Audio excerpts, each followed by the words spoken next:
According to the Chicago Sun-Times, a former leader in the American Nazi Party is about to get the Republican nomination for a U.S. congressional seat in Illinois.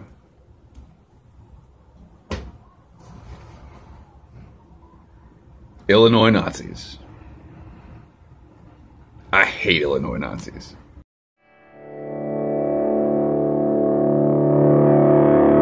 Welcome back to another episode of Gribbly's Folly. I am Gribbly. You're witnessing my folly. And ladies and gentlemen, I am here to tell you, as sure as my favorite food is brown sugar Pop-Tarts, I have the message to deliver. God is messing with us. Had to be Illinois. 50 states in the Union. And the state that nominates an actual Nazi to Congress is Illinois. In case you are completely uncultured, the eventuality of a Nazi becoming a significant public figure in Illinois was predicted in the philosophical thoughts of a couple of thinkers back in the day. It was the early 80s. Their names were John Belushi and Dan Aykroyd. We spoke about this pattern that I'm seeing. We spoke about this before when the first person to be prosecuted for espionage or leaking information. Anyway, the one that leaked Trump's NSA, I can't remember what she leaked, but she was a leaker from the NSA, and her name,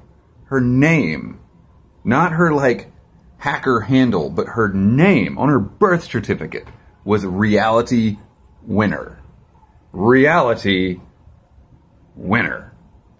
We are a nation of little children obsessed with superheroes, and our president is a supervillain. Donald Trump. He's a caricature of Lex Luthor. Well, Lex Luthor's a lot cooler than Donald Trump. You know, there's the old artistic question, does life imitate art, or does art imitate life? And I have an art degree, right? And I have always been on the side of, no, art imitates life. Duh. How could life possibly imitate art? So Van Gogh paints Starry Night. You don't go out and look at the sky and it looks like Starry Night. That's not how that works. Clearly, art imitates life. Except now, I'm not so sure. Go back and look at The Simpsons. President Donald Trump, what, in like 90s something they predicted that?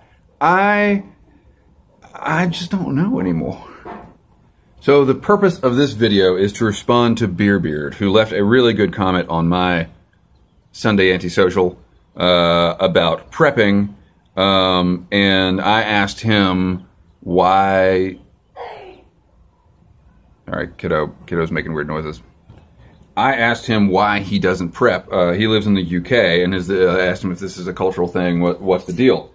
And he said that he doesn't prep because from what I've seen, it tends to be largely based on paranoia and a considerable amount of irrational fear. And then he says much more, which I will respond to, but he ends the comment by saying, why is there so much fear? I think I've just outlined some pretty good reasons. Have you seen our president? And I will take just a second to remind everyone who might have missed it that the best alternative to our president was Hillary Clinton. So it's like, no, Lex Luthor, we don't want you. We're going to take Hannibal Lecter instead. Mr. Beerbeard, I agree with you 100%. For fear the hearts of men are failing.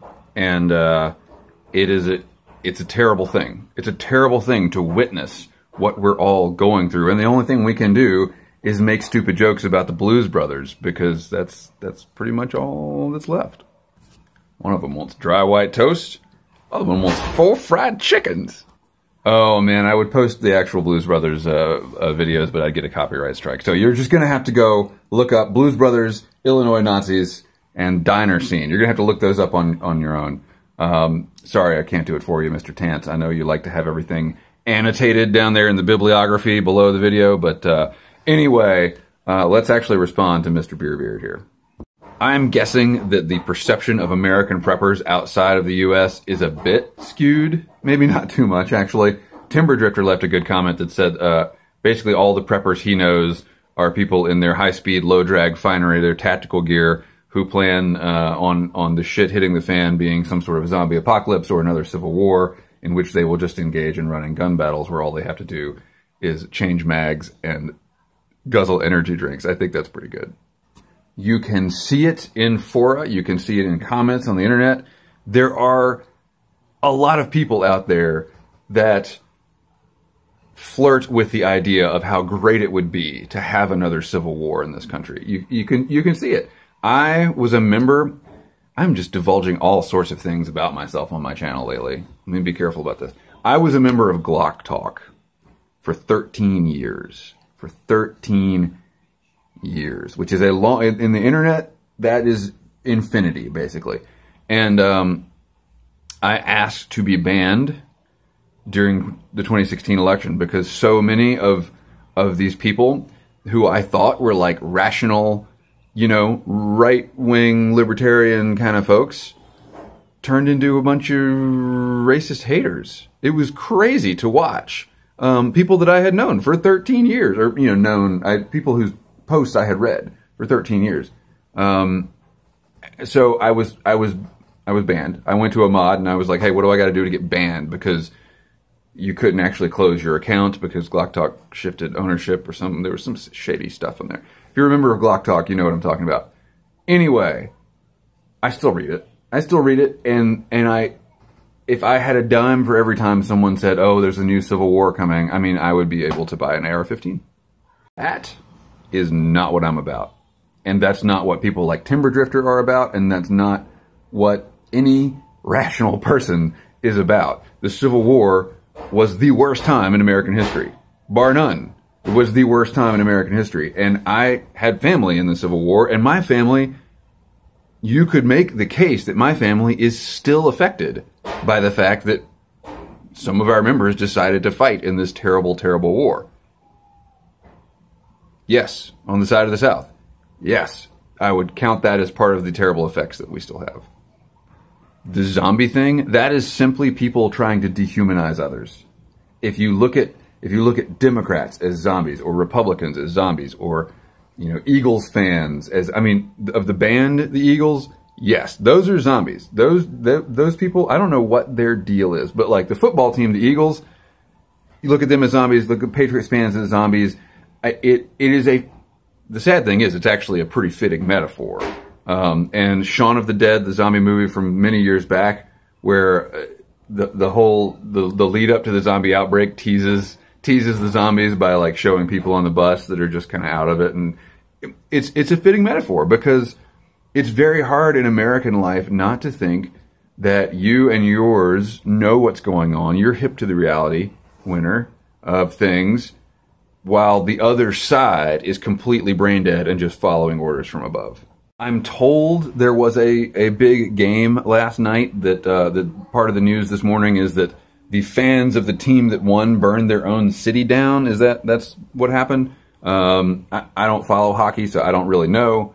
But that, again, it fits right in to the idea of like, oh, look at those zombies out there. Look at what they're doing. That's a terrible idea. How could anyone in a rational state of mind do that? Well, you can't in a rational state of mind. So why do I prep? Because my fellow men are not in a rational state of mind. The difference in what I'm doing in the Gribley's Folly thing and the average prepper that I see out there is that I'm not preparing to do battle with those zombies. That's not my thing. What I'm trying to do is put myself in a position where when a situation arises, I am able to not become a zombie myself. I don't think it's irrational to say that, hey, I live in an area where there are forest fires and there's a lot of trees around my house. Maybe I should be prepared to GTFO if there's a big fire. I have had a big fire in my life where I had to GTFO. You know, if I lived near the ocean, I would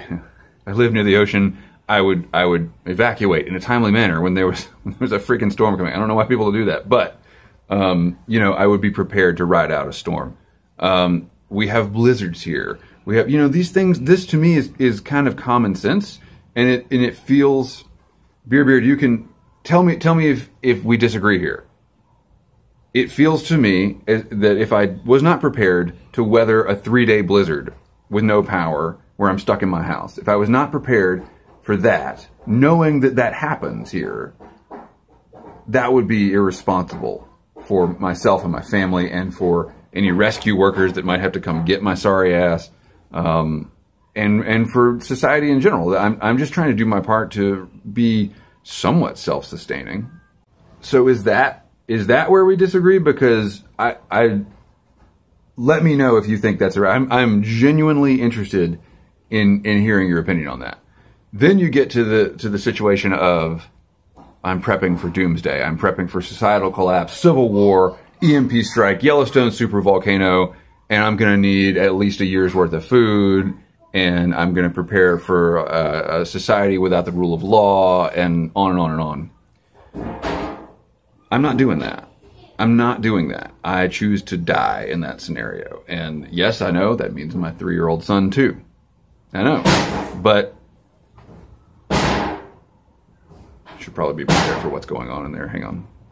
These things are called, in legal terms, when you sign up for an insurance policy, they are called acts of God, and I choose to leave them in that realm. You know, if the Yellowstone supervolcano blows up and covers the entire mainland U.S. in a foot of ash, what really can I do to be prepared for that? Not much. So Beerbeard, I hope what we're differing here on, I hope what we're differing on here is the perception of American preppers as doomsday preppers, and that is not inaccurate. And what I'm talking about, which is just basically taking responsibility for yourself and trying not to become someone who needs help when there's a situation, trying to be on top of things when there's a situation so that you can help others. You can't help others if you yourself need help.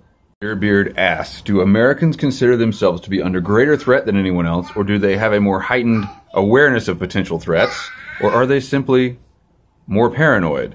You're citizens of the most powerful country on earth with the most powerful military on earth and part of a civilian population more heavily armed than any on earth. Why is there so much fear? Excellent. Excellent point. For me, what you just said, we're citizens of the most powerful country on earth with the most powerful military on earth. That's a pretty good reason for fear. The worst of history has been perpetrated by governments.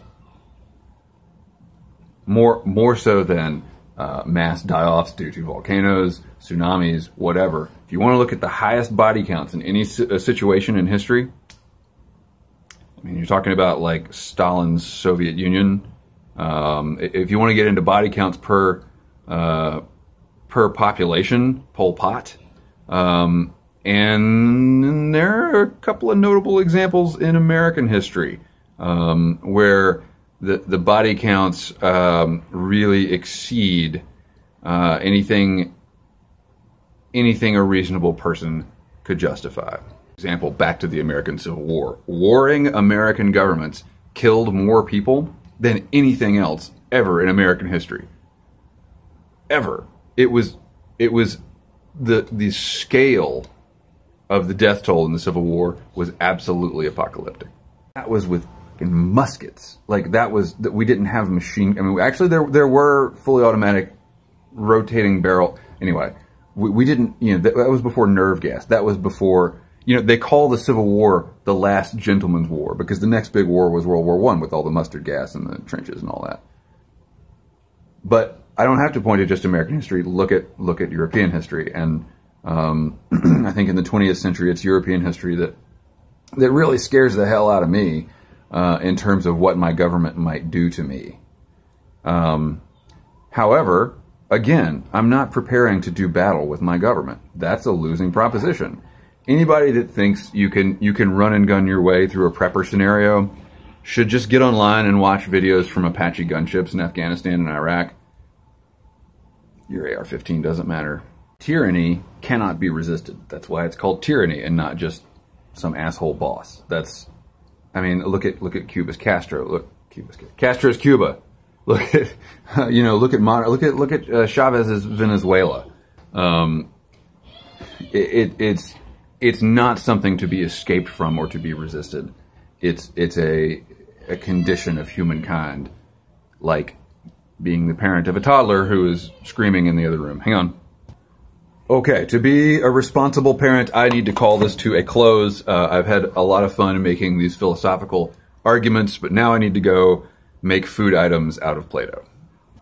I will close with this. While I do not prep for doomsday, that doesn't mean that I don't think doomsday is going to be a thing. And, you know, I was researching the, you know, after my video about, okay, all right, I gotta go. Play-Doh. All right. For fear the hearts of men are failing comes from Luke 22. And actually, modern translations say people were fainting with fear. Much less dramatic, much less eloquent. And I kind of like the KJV translation, for fear the hearts of men are failing. Because I think that's actually more accurate to what we're seeing today. And while I'm not a doomsday prepper, I'm not a doomsday predictor. I don't put stock in doomsday scenarios. I think that a lot of people in America, you know, we had our election, everything went crazy. We're kind of normalized to the crazy now, but I think that there's a lot of us on both sides of the aisle that just feel like there's something funny going on. To quote Bob Dylan, right? We've already quoted the Bible, so let's quote Bob Dylan. There's something funny going on. I can just feel it in the air. And that's what I'm prepping for. Not to survive it, not to do battle with it, but so that I am not part of it. So I'll leave you with that, Mr. Beerbeard. Please respond. I really enjoy our back and forth here, and I think it's illuminating to us both. I'm going to go throw some paint on the couch, maybe draw on the wall a little bit. Thank you for watching. Keep the ends out for the ties that bind.